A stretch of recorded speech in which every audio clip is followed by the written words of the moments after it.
আসসালামু আলাইকুম। বেগুনটা হালকা করে ভেজে নিচ্ছি। সাদা তেল এরকম করে কাটবো, ছোটো ছোটো কিউব সাইজ করে পেস্টটা কেটেছি। দিয়ে গোলমরিচের গুঁড়া আধা চামচ, ভাজা গোলমরিচের গুঁড়া দিয়ে দিলাম।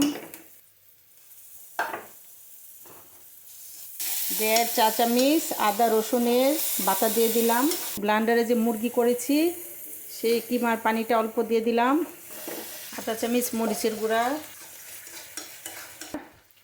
2 চা চামচ পেঁয়াজ বাটা দিয়ে দিলাম।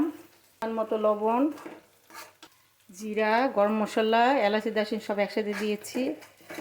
আধা চামচ মাংসটা কিমা করেছি কাঁচা, এটা দিয়ে দিলাম। এটাতে হলুদ দিব না, অল্প পানি দিব।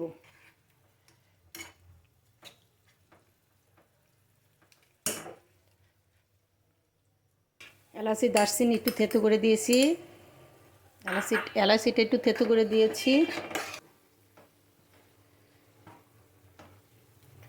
আধা চামচের মতো কর্নফ্লাওয়ার দিয়ে দিব উপরে, দিয়ে এভাবে নাড়া দিয়ে দিব।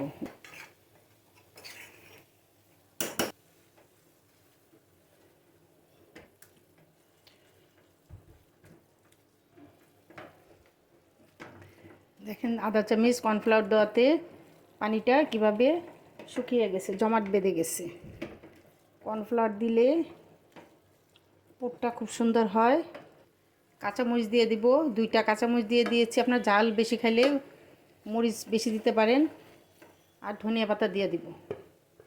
পুরটা আর শুকনা করবো না, হয়ে গেছে আমার চিকেনের পুর রেডি। লবণ সব ঠিক আছে, পুরটা দিব। দেখেন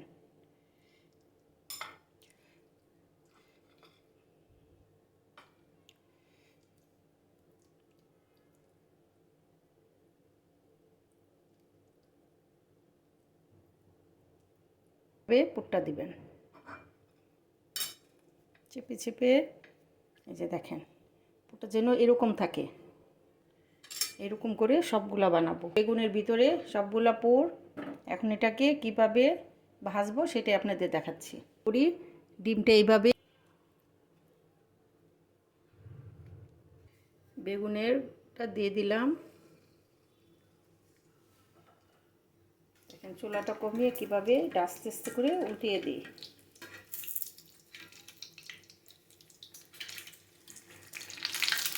অল্প আছে এটা ভাজবো। তাওয়াতে বেগুনটা আমরা একটু হালকা ভেজে নিয়েছি, পুরটাও ভালো করে ভেজে নিয়েছি। এখন শুধু উপরটা মচমচ করে ভাজা হইলেই আমাদের হয়ে যাবে। দেখেন কতটা লুবিনি হয়েছে। দেখেন ডিমের সাথে ভালো করে গড়িয়ে কিভাবে ভাজবো সেটাই দেখাচ্ছি। দিয়ে দিব,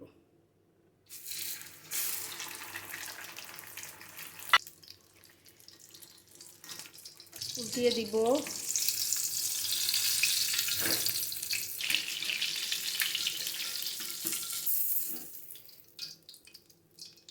পুর বেগুন বার্গার ভাজা।